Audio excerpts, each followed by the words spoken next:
45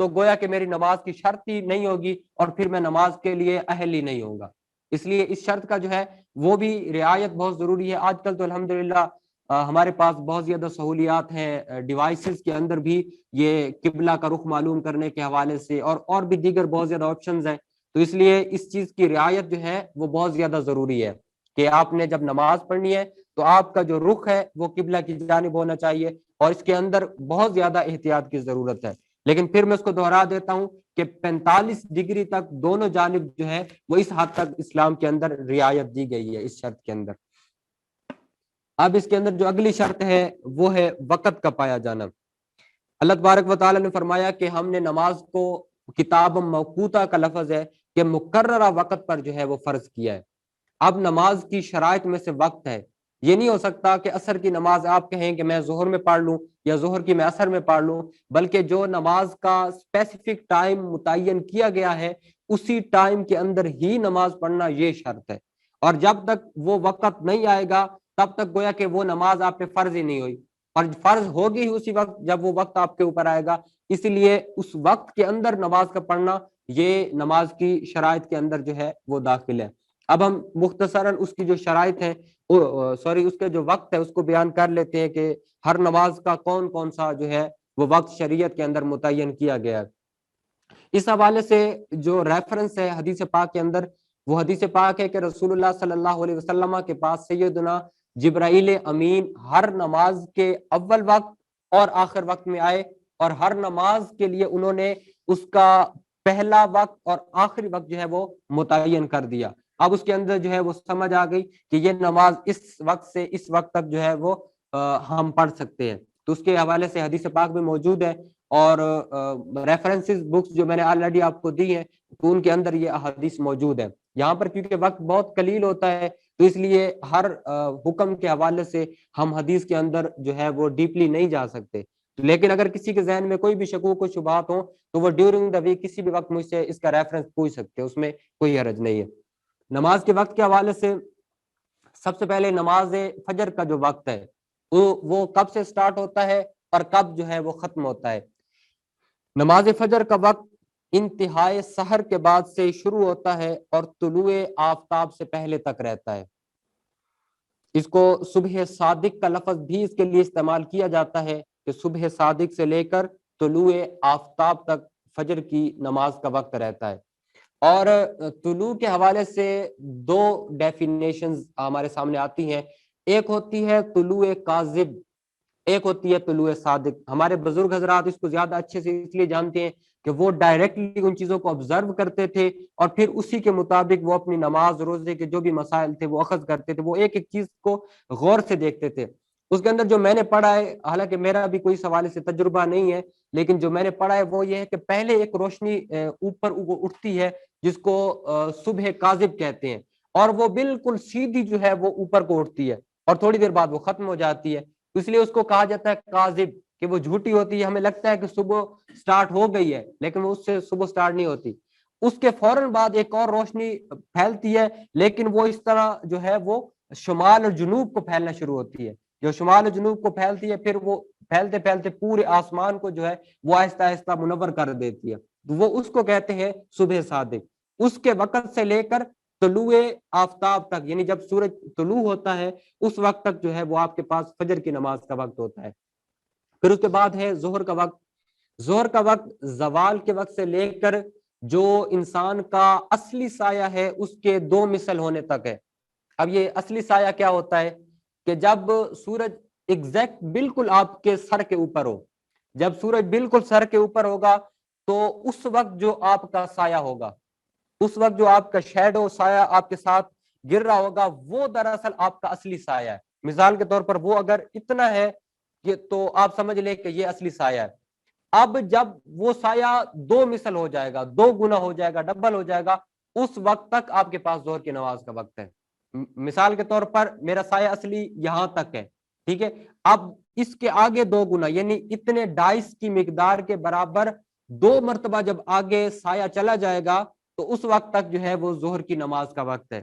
یہ کیونکہ اس دور کی باتیں ہیں جب یہ گھڑی وغیرہ یہ الیکٹرانکس سہولیات ہمارے پاس نہیں تھی, تو اس لیے اس دور میں اس کے مطابق جو ہے وہ وقت کو متعین کیا گیا. الحمدللہ اب تو ہمارے پاس بہت زیادہ سہولیات میسر ہیں اور ہم دیگر پیمانوں سے بھی ان چیزوں کو ناپ سکتے ہیں. بہرکیف اس کے باوجود ان ساری چیزوں کا نالج بھی ہمارے پاس ہونا ضروری ہے کہ ہمیں پتہ تو ہو کہ اصل بیس کیا ہے کہ جہاں سے ہم اسلام کے جو ہے احکامات کو لے رہے ہیں. اس کے بعد ہے عصر کا وقت. عصر کا وقت یہ جو ہم نے بتایا کہ اصلی سائے کے جب وہ 2 مثل ہو جائے تب تک ظہر کا وقت ہے, اور ظہر کا وقت جیسے ہی ختم ہوتا ہے عصر کا وقت شروع ہو جاتا ہے. اور عصر کا وقت جو ہے وہ غروب آفتاب تک رہتا ہے, لیکن اس میں جو آخری 20 منٹ ہوتے ہیں وہ مکروہ وقت ہوتا ہے. مکروہ وقت یہ ہوتا ہے کہ اس میں اس دن کی عصر آپ پڑھ تو سکتے ہیں لیکن وہ اس کے باوجود مکروہ ہوگی. اس کے بعد ہے مغرب کا وقت. مغرب کا وقت جو ہے وہ غروب آفتاب کے بعد شروع ہوتا ہے, اور جو شفق ابید ہے, ابید کہتے ہیں عربی میں سفید کو, کہ جو سفید رنگ کا شفق ہے جب وہ غروب ہو جاتا ہے تو اس وقت تک رہتا ہے.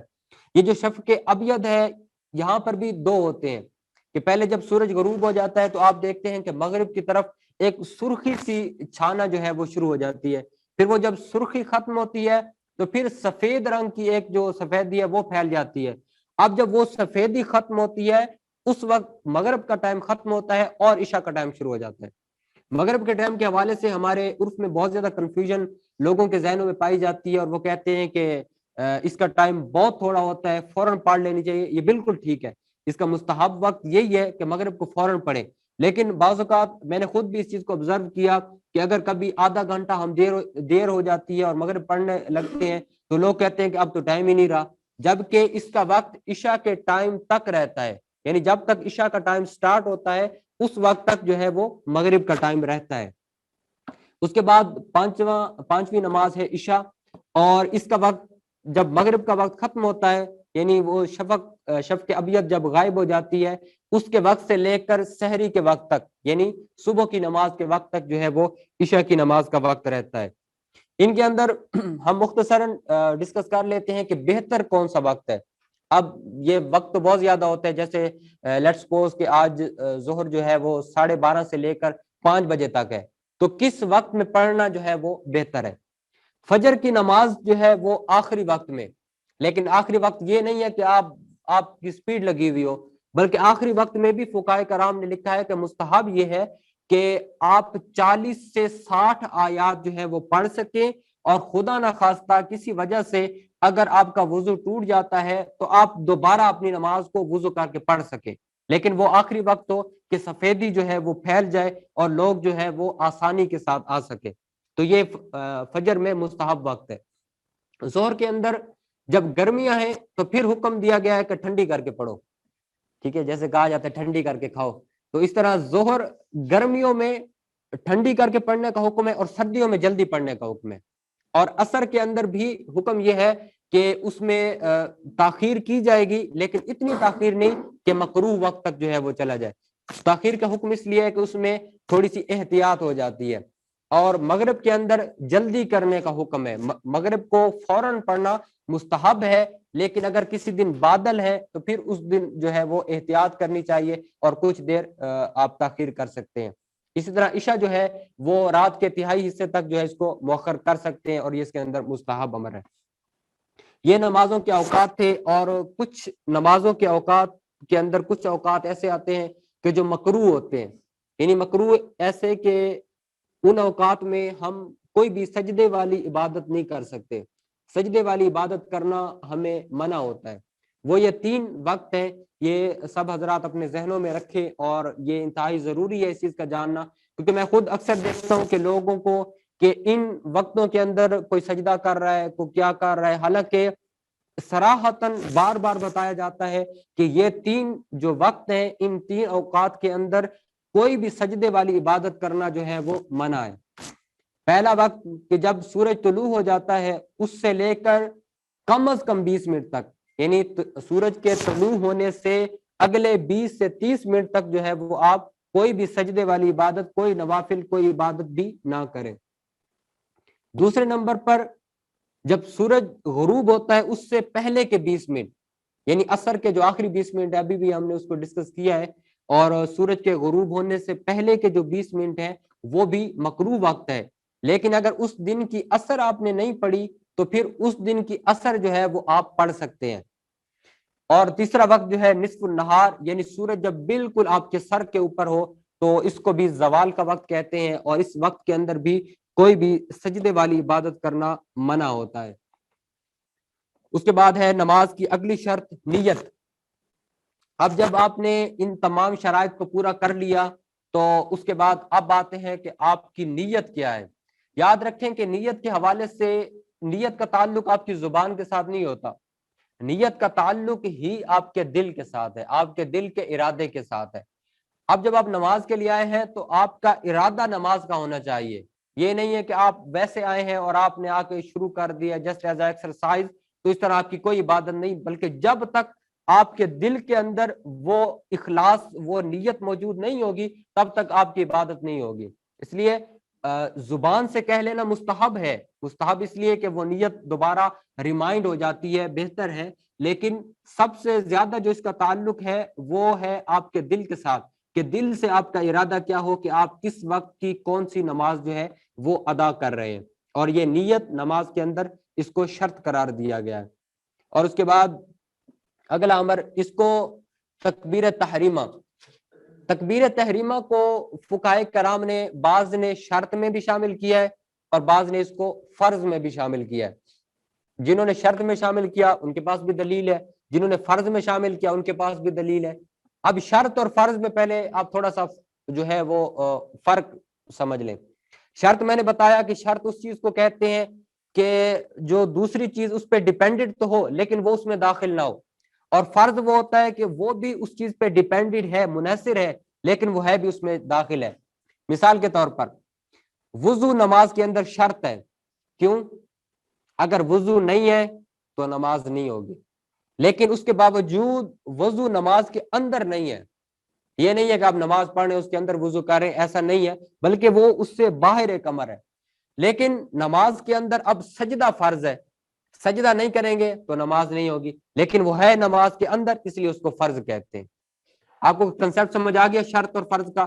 کہ شرط وہ ہوتا ہے کہ جس پر وہ عمل منحصر ہو، وہ اس پر ڈیپینڈنٹ ہو، لیکن وہ اس کے اندر نہ ہو بلکہ اس سے باہر ہو. اور فرض وہ ہوتا ہے کہ وہ عمل اس پہ منحصر ہو، ڈیپینڈنٹ ہو، اور ہو بھی اس کے اندر، جیسا کہ سجدہ ہے یا رکوع ہے. ٹھیک ہے. اب جب تکبیر تحریمہ کا معاملہ آیا تو بعض فقہا نے اس کو شرط میں داخل کیا. کہتے ہیں کہ جب آپ اللہ اکبر کہہ رہے ہیں تو گویا کہ آپ نماز میں داخل ہو رہے ہیں، لہٰذا اس کو آپ نماز کے فرائض میں شامل کریں. اور بعض کہتے ہیں کہ کیونکہ اس کے بعد آپ نماز میں داخل ہوں گے لہٰذا یہ نماز کی شرائط میں سے. اور ہم نے اس کو شرط میں بھی داخل کر لیا، فرض میں بھی داخل کر لیا، تاکہ کوئی بھی عالم ہم سے ناراض نہ ہو، کیونکہ اس میں اس دور کے اندر اکثر علماء اس کو کسی میں بھی شامل کر لیں. یہ کوئی ایسی حرام حلال کی بحث تو ہے نہیں، تو اس لیے ہم نے اس کو شرط میں بھی رکھ لیا، فرض میں بھی رکھ لیا. یہاں تک تھی نماز کی شرائط کہ جن کا پایا جانا نماز کے اہل ہونے کے لیے ضروری ہے. اب آتے ہیں نماز کے فرائض کی طرف. نماز کے فرائض کو ہم مختصر بیان کرتے ہیں اور اس کے بعد انشاءاللہ اس کو ختم کرتے ہیں. اور اس کے حوالے سے انشاءاللہ جو ویسے تو یہ ترتیب کے ساتھ ہم پڑھتے رہتے ہیں کہ اتنے فرض ہیں، اتنی شرطیں، اتنے واجب ہیں، اتنی سنتیں، لیکن مسئلہ یہ ہوتا ہے کہ جب تک آپ پریکٹیکلی دیکھ نہیں لیتے یا اس پر عمل نہیں کرتے یہ ساری چیزیں یاد نہیں ہوتی. مثال کے طور پر ہم پڑھتے رہے آج تک، نماز کے اندر 14 واجبات ہیں، لیکن اگر آپ مجھے کہیں کہ ابھی آپ مجھے 14 سناؤ تو شاید میں نہیں سنا سکوں گا، کیونکہ وہ جو ترتیب ہے، جس انداز میں کہا جاتا ہے، کوئی نہ کوئی مس ہو جاتا ہے. لیکن اگر مجھے یہ کہا جائے کہ آپ پریکٹیکلی ہمیں کر کے دکھائیں اور ایک ایک چیز کا بتائیں کہ یہ اس میں واجب ہے، میں سورہ فاتحہ پڑھ رہا ہوں، یہ واجب ہے، اس کے اندر یہ چیز سنت ہے، یہ اس کے اندر فرض ہے، تو پھر جب ہم اس انداز میں اس کو سمجھیں گے تو پھر ہمارے لیے جو ہے وہ آسان ہو جائے گا.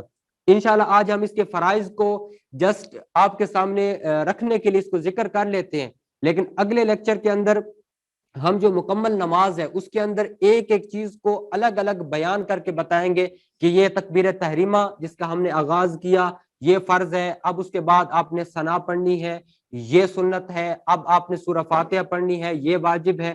اس طرح جب ہم ایک ایک چیز کو الگ الگ واضح کرتے جائیں گے تو پھر اس صورت میں نہ تو کسی کو رٹا لگانے کی ضرورت پڑے گی اور نہ ہی کسی کو یہ چیزیں بھولیں گی. تو انشاءاللہ آج ہم جسٹ ان کو ذکر کر لیتے ہیں اور اگلے لیکچر میں ہم پریکٹیکلی ایک ایک چیز کو جو ہے وہ الگ الگ بیان کرتے جائیں گے انشاءاللہ۔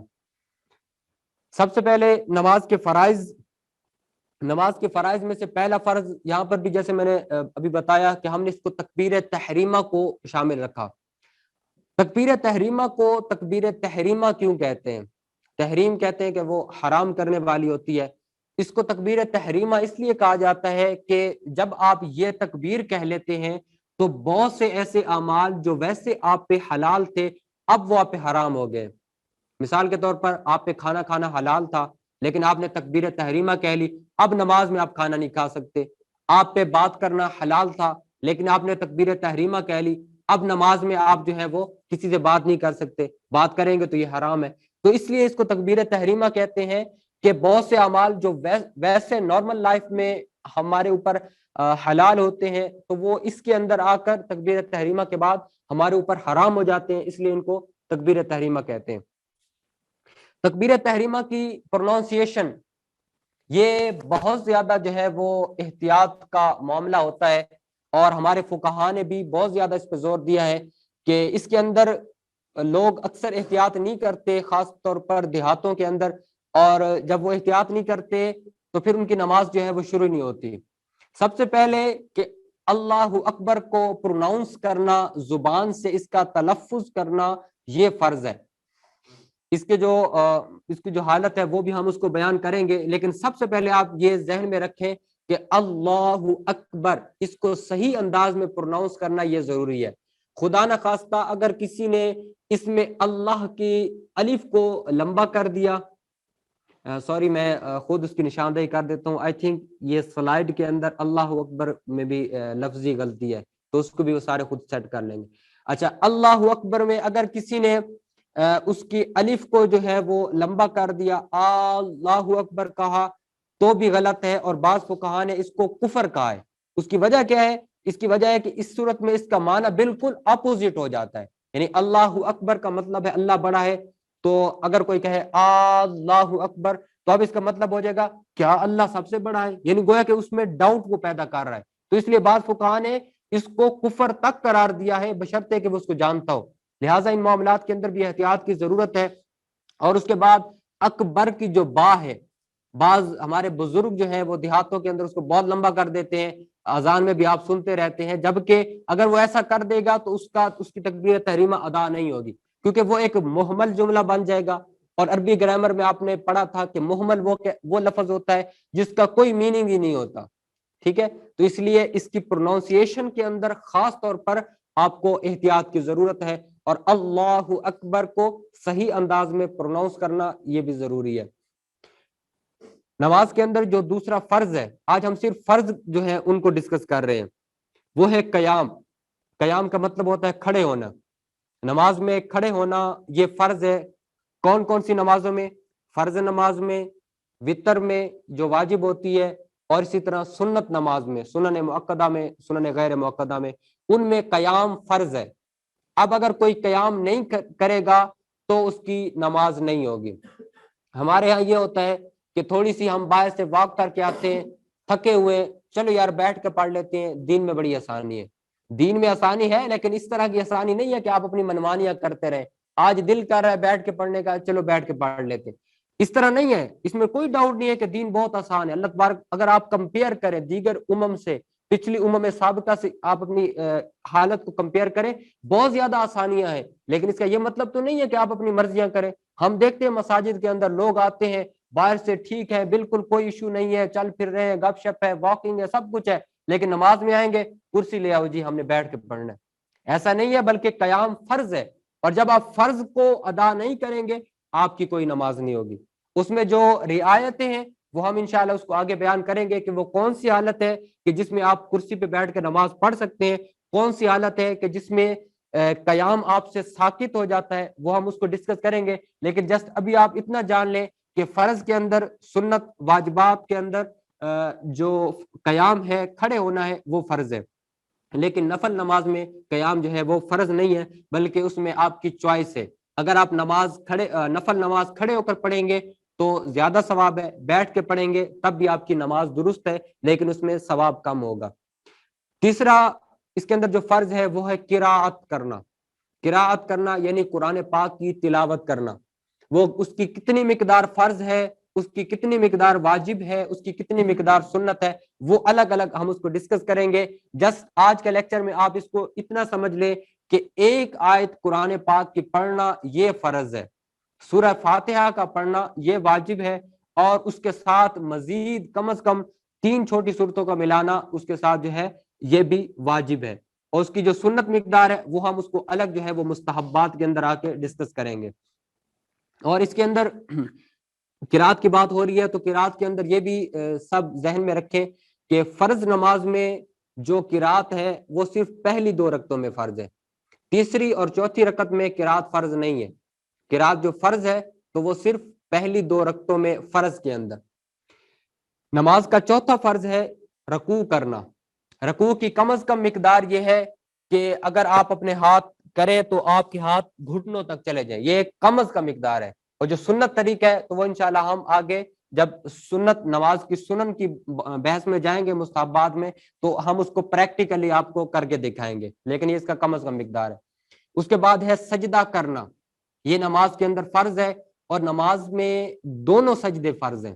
بعض اوقات یہ بھی لوگوں کے ذہنوں میں خیال آتا ہے کہ شاید ایک سجدہ فرض ہے دوسرا واجب ہے، جبکہ ایسا نہیں ہے، بلکہ نماز کی ہر رکعت میں جو 2 سجدے ہوتے ہیں وہ دونوں ہی نماز کے اندر فرض ہے۔ چھٹا فرض نماز کے اندر آتا ہے قعدہ اخیرہ، یعنی نماز کے آخر میں جو ہم بیٹھتے ہیں، اگر 2 رکعت والی نماز ہے تو دوسری میں، اگر 4 والی ہے تو چوتھی میں، اگر 3 رکعت والی ہے تو تیسری میں جو ہم بیٹھتے ہیں، اس کے اندر عبدہ و رسولہ کی مقدار تک بیٹھنا جو ہے نماز کے اندر فرض ہے۔ اور 7واں فرض نماز کے اندر آتا ہے خروج بسنعہ، یعنی جو طریقہ کار ہمیں بتایا گیا ہے اسی کے مطابق نماز سے نکلنا یہ نماز میں فرض ہے۔ اور وہ طریقہ کار کون سا ہے؟ السلام علیکم ورحمۃ اللہ، مطلب اس انداز کے ذریعے نماز سے نکلنا یہ نماز کے اندر فرض ہے۔ یاد رکھیں کہ یہ صرف ہم نے فرائض کو ذکر کیا ہے، اس میں واجبات کو بھی نہیں ذکر کیا، سنن کو بھی نہیں ذکر کیا، مستحبات کو بھی نہیں ذکر کیا، جسٹ فرائض اور شرائط کو آج ہم نے بیان کیا ہے۔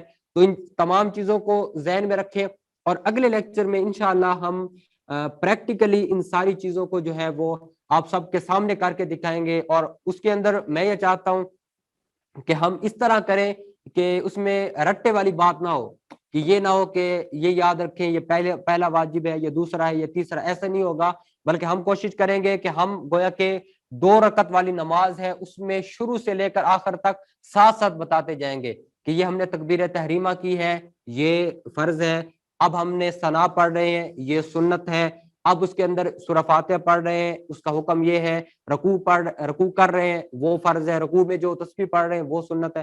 تو ایک ایک چیز کو ہم جب ایکسپلین کریں گے تو اس کے بعد آپ خود بھی اپنی زندگیوں پہ اس کو امپلیمنٹ کریں گے تو انشاءاللہ وہ ساری چیزیں آپ کو یاد ہو جائیں گی۔ اللہ تبارک و تعالی ہم سب کو صحیح معنوں میں اپنی عبادت بجا لانے کی توفیق عطا فرمائے۔ اب اس حوالے سے اگر کسی کا کوئی سوال ہو تو آپ پوچھ سکتے ہیں۔